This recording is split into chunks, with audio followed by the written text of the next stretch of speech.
Thank you, Mr. Speaker.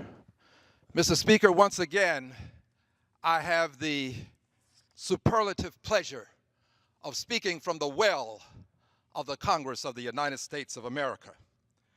And Mr. Speaker, I rise today as a liberated Democrat. I rise today to speak truth to power.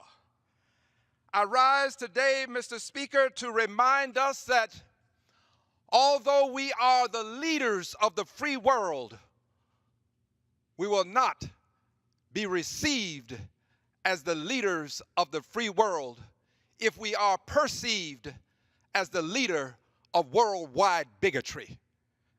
I rise, Mr. Speaker, to remind us that we won't be received as the leaders of the free world if we are perceived as being anti-immigration when it comes to Muslims, and as a result, homophobic.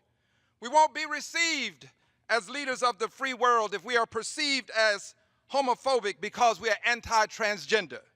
We won't be received as leaders of the free world if we are perceived as anti-Africa because it's a continent of S-hole countries.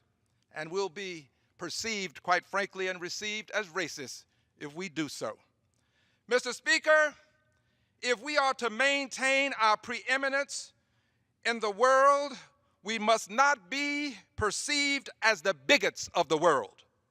And Mr. Speaker, the solution can be an election in 2020, or it can be impeachment tomorrow. Mr. Speaker, I will bring impeachment before the Congress of the United States of America again tomorrow, sometime after 9 a.m. and before we leave for our break. Mr. Speaker, history is watching. We will be judged by our actions. Time will tell. I will be on the right side of history. I yield back the balance of my time.